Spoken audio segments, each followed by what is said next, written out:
ओम शांति। आज 19 मार्च 2023 के अव्यक्त बाप दादा के महावाक्य हैं। रिवाइज तारीख है 25 जनवरी 1994। मुरली का सार है, ब्राह्मणों की नेचर विशेषता की नेचर है, इसे नेचुरल स्मृति स्वरूप बनाओ। ब्राह्मणों की नेचर विशेषता की नेचर है, इसे नेचुरल स्मृति स्वरूप बनाओ। आज बाप दादा अपने सर्व विश्व की विशेष आत्माओं को देख रहे हैं। ड्रामा अनुसार आप आत्माओं का कितना विशेष पार्ट नूंदा हुआ है। आज बाप दादा हर एक बच्चे की विशेषताओं को देख हर्षित हो रहे हैं। हर एक बच्चे को देख वाह बच्चे, यह स्नेह का गीत दिल में बज रहा था। साथ साथ यह भी देख रहे थे कि बच्चों के दिल से ये वाह वाह का गीत सदा निकलता है। हर कर्म में, हर कदम में, हर संकल्प में ये श्रेष्ठ अनुभव होता है व कभी कभी होता है। साधारण जीवन से विशेष जीवन सदा स्वतः रहती है व स्मृति लाने से अनुभव होता है। जब जीवन है तो जीवन का अर्थ ही है सदा और स्वतः रहे। स्मृति में लाया तो अनुभव किया और स्मृति में नहीं लाया तो विशेषता के बजाय साधारण जीवन अनुभव हो। यह आज विशेष आत्माओं की विशेषता नहीं है। ब्राह्मण जन्म ही विशेष जन्म है। जिसका जन्म ही विशेष है उसका जीवन क्या होगा, विशेष होगा या साधारण।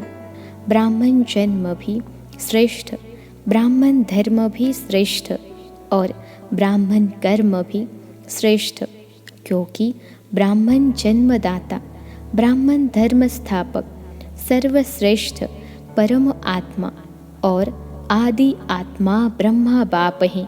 तो जैसे रचता सर्वश्रेष्ठ तो रचना भी सर्वश्रेष्ठ अर्थात विशेष है। ब्राह्मणों का कर्म विशेष क्यों है? क्योंकि कर्म में फॉलो करने के लिए आप सबके सामने आदि आत्मा ब्रह्मा बाप सैंपल हैं। कर्म में फॉलो साकार ब्रह्मा बाप को करते हो, इसलिए भाग्य विधाता अर्थात कर्म द्वारा भाग्य की रेखा श्रेष्ठ बनाने वाला ब्रह्मा गाया हुआ है। भाग्य की रेखा का कलम कर्म है, तो श्रेष्ठ कर्म का सहज सिंबल ब्रह्मा बाप है। इसलिए आप सभी विशेष पुरुषार्थ का शब्द यही वर्णन करते हो कि बाप समान बनना है। इस अव्यक्त वर्ष में सभी का लक्ष्य क्या रहा? निराकारी स्थिति में निराकार बाप समान अशरीरी स्थिति का अनुभव किया। साकार कर्म में ब्रह्मा बाप समान बनने का नंबरवार अनुभव किया। तो विशेष जीवन का आधार विशेष जन्म, धर्म और श्रेष्ठ कर्म है। जैसे लौकिक जीवन में भी अगर किसी आत्मा का जन्म विशेष राज परिवार में हो, राजकुमार हो व राजकुमारी हो, तो यह विशेषता जन्म की होने के कारण हर समय सदा और स्वतः रहती है। वह बार बार स्मृति में लाते हैं कि मैं राजकुमारी हूँ। सहज याद होती है ना? पुरुषार्थ करते हैं क्या? चाहे कर्म अपनी रुचि के कारण कितना भी साधारण हो, लेकिन अपने जन्म की विशेषता भूल जाते हैं क्या? नेचुरल और नेचर बन जाती है। तो आप ब्राह्मण आत्माओं की नेचर क्या है? विशेष है या साधारण है? अभी भी कोई कोई बच्चे जब कोई साधारण कर्म कर लेते हैं तो बाप दादा के आगे अपने को निर्दोष सिद्ध करने के लिए क्या कहते हैं? मैं चाहता नहीं था, वह चाहती नहीं थी कि ये कर्म करूं, लेकिन मेरी नेचर है इसलिए हो गया। वैसे यह कहना व सोचना यथार्थ है। मैं कौन? ब्राह्मण जीवन वाले हैं ना, तो ब्राह्मण जीवन वाली आत्मा ये सोच सकती है कि ये मेरी नेचर है। यह कहना राइट है, तो उस समय क्यों बोलते हैं? उस समय ब्राह्मण नहीं बोलता, माया बोलती है। तो जैसे ये साधारण नेचर व मायावी नेचर नेचुरल काम कर लेती है ना, इसलिए कहते हैं चाहते नहीं थे लेकिन हो गया। तो ब्राह्मण नेचर अर्थात विशेषता की नेचर भी नेचुरल होनी चाहिए। नेचुरल चीज़ सदा रह सकती है, तो विशेष जीवन की स्मृति नेचर के रूप में नेचुरल होनी चाहिए। वह कभी भूलना, कभी याद होना, तो सदा स्मृति स्वरूप में रहो। स्मृति लाने वाले नहीं, स्मृति स्वरूप। इसलिए बाप दादा देख रहे थे अव्यक्त वर्ष समय प्रमाण समाप्त हुआ, लेकिन बाप दादा समान स्वयं को संपन्न बनाया। इस अव्यक्त वर्ष का विशेष लक्ष्य रखा कि अव्यक्त अर्थात फरिश्ता स्वरूप बनना और बनाना है। सभी ने यही लक्ष्य रखा था ना, फिर रिजल्ट क्या निकली? अपने आप को चेक किया। फरिश्ता भव का वरदान भी वरदाता से मिला, तो वरदान और लक्ष्य दोनों की स्मृति से कहाँ तक सफलता अनुभव की है। ये सूक्ष्म चेकिंग स्वयं की ये सूक्ष्म चेकिंग स्वयं की व ये सोचा कि अव्यक्त वर्ष पूरा हुआ, यथाशक्ति जितना भी अनुभव किया उतना ही ड्रामानुसार ठीक रहा। वर्ष परिवर्तन के साथ साथ स्व परिवर्तन की गति क्या रही, इस विधि से चेक किया। जैसे वर्ष समाप्त हुआ, वैसे स्वयं लक्ष्य और लक्षण में संपन्न बने। वा ये सोचते हो कि इस वर्ष में और बन जाएंगे। समय और स्वयं की गति समान रही, वैसे तो समय से भी स्वयं की गति तीव्र होनी है, क्योंकि समाप्ति के समय को लाने वाली आप विशेष आत्माएं निमित्त हो। तीव्र गति से वर्ष तो संपन्न हो गया, मालूम हुआ वर्ष कैसे पूरा हो गया। तो चेक करो, मुझ विशेष आत्मा की परिवर्तन की गति तीव्र रही व कभी तीव्र कभी मध्यम रही।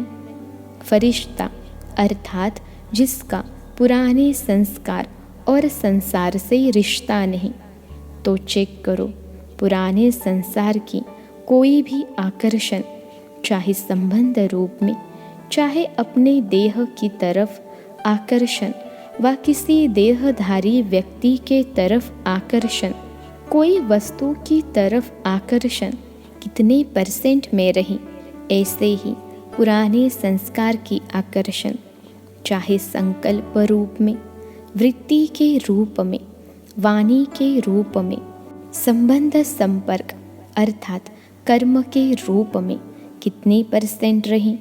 फरिश्ता अर्थात डबल लाइट, तो निजी लाइट स्वरूप स्मृति स्वरूप में कहाँ तक रहा। साथ साथ लाइट अर्थात हल्कापन स्व के परिवर्तन के पुरुषार्थ में कहाँ तक लाइट अर्थात हल्के रहे। मन अर्थात संकल्प शक्ति में व्यर्थ को समर्थ में परिवर्तन करने में अर्थात व्यर्थ के बोझ को हल्का करने में कहाँ तक सफल रहे। इसी प्रकार व्यर्थ समय, व्यर्थ संग, व्यर्थ वातावरण, इस सब में कहाँ तक परिवर्तन करने में हल्के रहे। ब्राह्मण परिवार के संबंध में, सेवा के संबंध में कहाँ तक हल्के रहे। इसको कहा जाता है फरिश्तापन के तीव्र गति की स्थिति। इस विधि से चेक करो और भविष्य के लिए चेंज अर्थात परिवर्तन करो। अपने ब्राह्मण जन्म की विशेषता को नेचुरल नेचर बनाना, इसको ही सहज पुरुषार्थ कहा जाता है। सिर्फ एक विशेष आत्मा हो, इस स्मृति स्वरूप में स्थित हो जाओ तो बाप समान बनना अति सहज अनुभव करेंगे, क्योंकि स्मृति स्वरूप सो समर्थी स्वरूप बन जाते हैं। वर्ष तो पूरा हुआ, बाप दादा रिजल्ट तो देखेंगे ना। तो रिजल्ट में यथाशक्ति मेजॉरिटी है और सदा शक्तिशाली यथाशक्ति के मेजॉरिटी में माइनॉरिटी है। स्मृति दिवस भी बहुत स्नेह से मनाया। अब विशेष जैसे स्नेह से मनाया, वैसे स्नेह का सबूत बाप समान स्मृति स्वरूप बनना ही है। सुना रिजल्ट, आगे क्या करना है? यथाशक्ति या सदा शक्ति स्वरूप? तो देखेंगे इस वर्ष में मेजॉरिटी सदा शक्तिशाली का सबूत कहाँ तक देते हैं। टीचर्स क्या समझती हो, किस लाइन में आएंगे? सदा शक्तिशाली। सबका टीवी में फोटो निकल रहा है, क्या भी हो जाए, कैसी भी परिस्थिति बन जाए, लेकिन सदा शक्तिशाली। नाम नोट होते हैं ना, कौन कौन किस ग्रुप में आए। अभी टीचर्स का सम्मेलन होने वाला है ना, तब तक के रिजल्ट सभी टीचर्स की क्या होगी। जिसको करना होता है वो कब को नहीं सोचता है। दृढ़ संकल्प का अर्थ है अब, साधारण संकल्प का अर्थ है कब हो जाएगा। तो कब वाले हो या अब वाले हो। शक्ति सेना बहुत बड़ी सेना है, कब वाली हो या अब वाली हो। पांडव क्या समझते हो? देखो, नाम सबके नोट हैं, अभी नाम नहीं सुनाते हैं। आखिर वो समय भी आ जाएगा जो नाम सुनाएंगे, समझा। सबसे ज़्यादा संख्या किस जोन की आई है?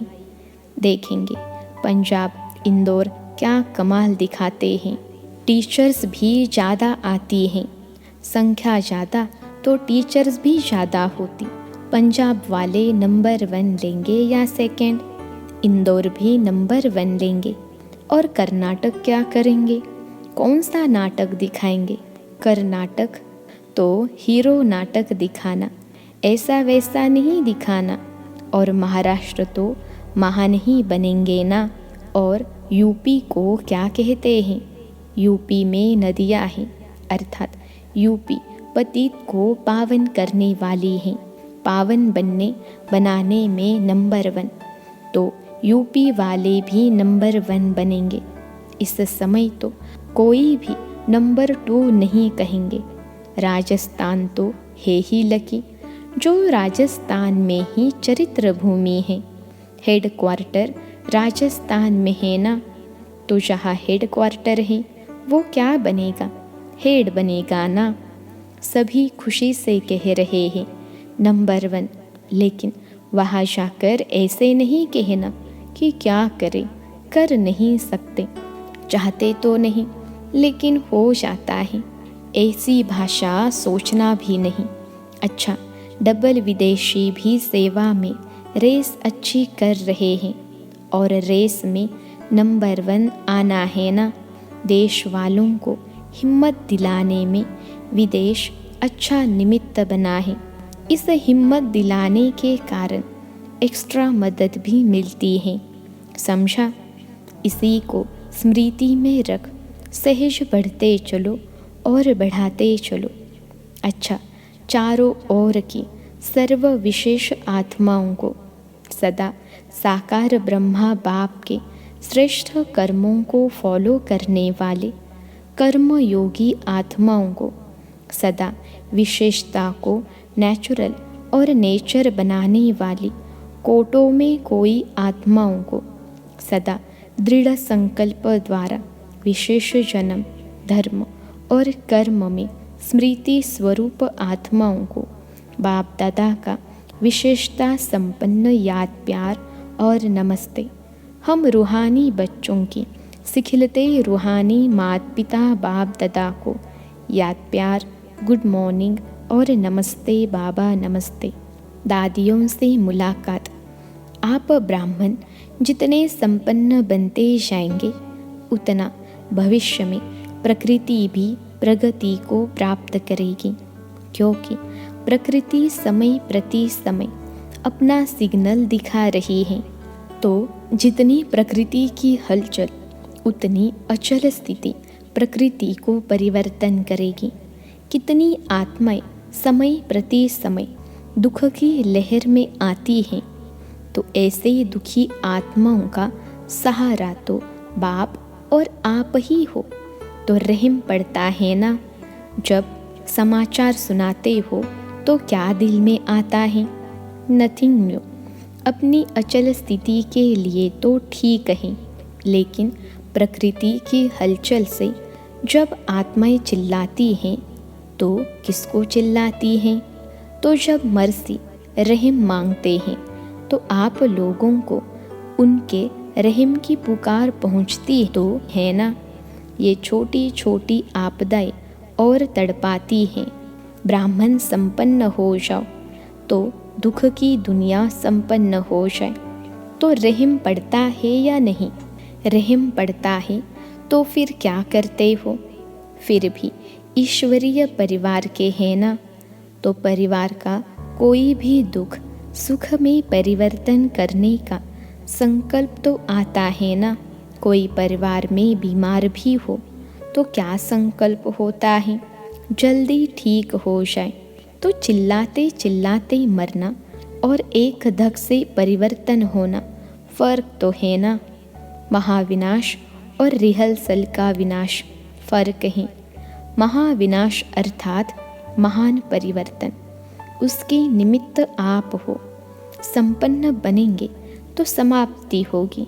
तो जो परेशान हैं वो तो समझते हैं कि प्रत्यक्षता का पर्दा खुल जाए, लेकिन स्टेज पर आने वाले हीरो एक्टर संपन्न तैयार होने चाहिए ना। तब तो पर्दा खुलेगा कि आधे में खुल जाएगा। परिवर्तन की शुभ भावना को तीव्र करना अर्थात अपने को तीव्र गति से संपन्न बनाना। आप भी कभी कैसे होते हो, तो प्रकृति भी कभी बहुत तीव्र गति से कार्य करती, कभी ठंडी हो जाती। तो अभी क्या करना है? रहम की भावना इमर्ज करो, चाहे स्व प्रति चाहे सर्व आत्माओं के प्रति होती है ना। लहर फैलाओ।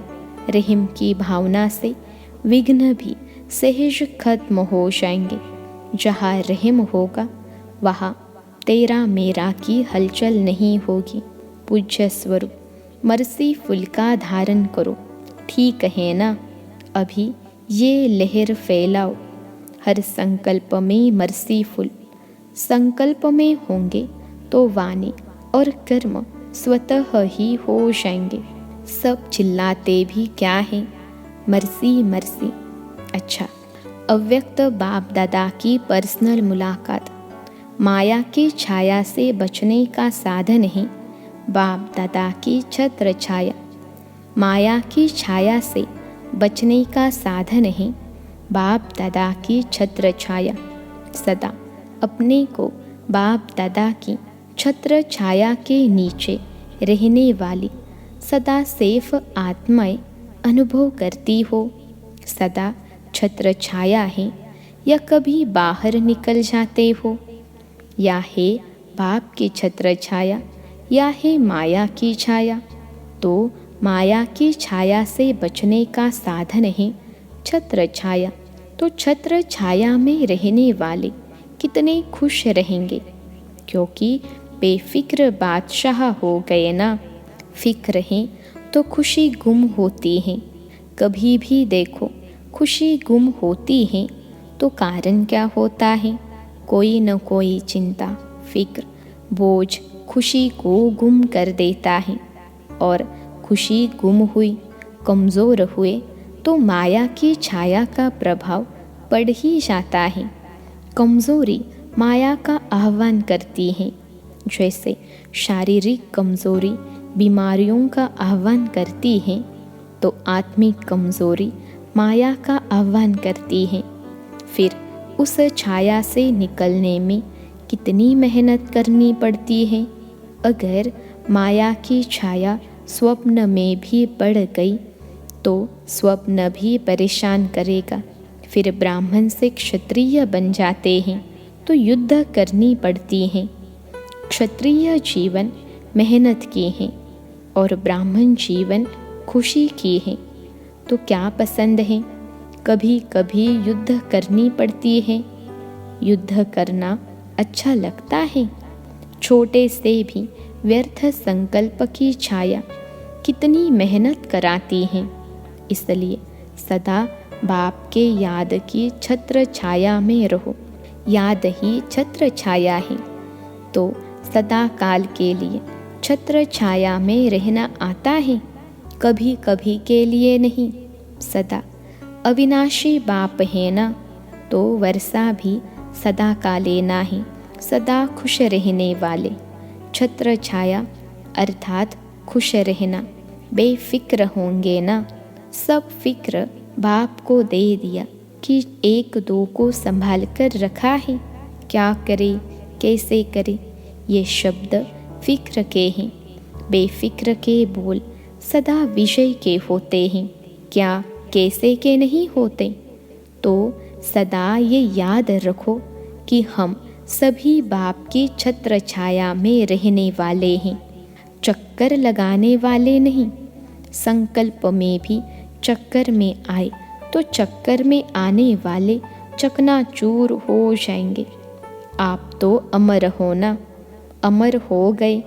ये स्मृति सदा ही स्वयं भी बेफिक्र और दूसरों को भी बेफिक्र बनाती रहेगी। सदा खुशी में ये गीत गाते रहेंगे। पाना था वो पा लिया, बच्चा बनना माना पाना। बच्चा बने अर्थात पा लिया। अच्छा, आज का वरदान है, सर्व रूहानी खजानों से संपन्न बन। सदा संतुष्ट रहने वाले ऑलराउंड सेवाधारी भव। सर्व रूहानी खजानों से संपन्न बन। सदा संतुष्ट रहने वाले ऑलराउंड सेवाधारी भव। विश्लेषण है, ऑलराउंड सेवाधारी अर्थात मास्टर सुखदाता, मास्टर शांतिदाता, मास्टर ज्ञानदाता। दाता सदा संपन्न मूर्त होते हैं। जैसे स्वयं होंगे वैसा औरों को बनाएंगे। रूहानी सेवाधारी अर्थात एवर रेडी और ऑलराउंड। ऑलराउंडर वही बन सकते जो संपन्न हैं। संपन्न ही संतुष्ट होंगे और सबको संतुष्ट करेंगे। किसी भी प्रकार की अप्राप्ति असंतुष्टता पैदा करती है। संतुष्ट रहने और संतुष्ट करने की विधि है संपन्न और दाता बनना। आज का स्लोगन है, शुभ भावना शुभ कामना की गोल्डन गिफ्ट साथ हो तो किसी भी आत्मा का परिवर्तन कर सकते हो। शुभ भावना शुभ कामना की गोल्डन गिफ्ट साथ हो तो किसी भी आत्मा का परिवर्तन कर सकते हो। सूचना है, आज मास का तीसरा रविवार है। सभी राजयोगी तपस्वी भाई बहनें सायंकाल 6:30 से 7:30 बजे तक विशेष योग अभ्यास के समय अनुभव करें कि ज्ञान सूर्य सर्वशक्तिवान परमात्मा की किरणें मुझ पर पड़ रही हैं और मुझसे सारे संसार में जा रही हैं, जिससे संसार से अज्ञान अंधकार दूर होता जा रहा है। अच्छा, ओम शांति।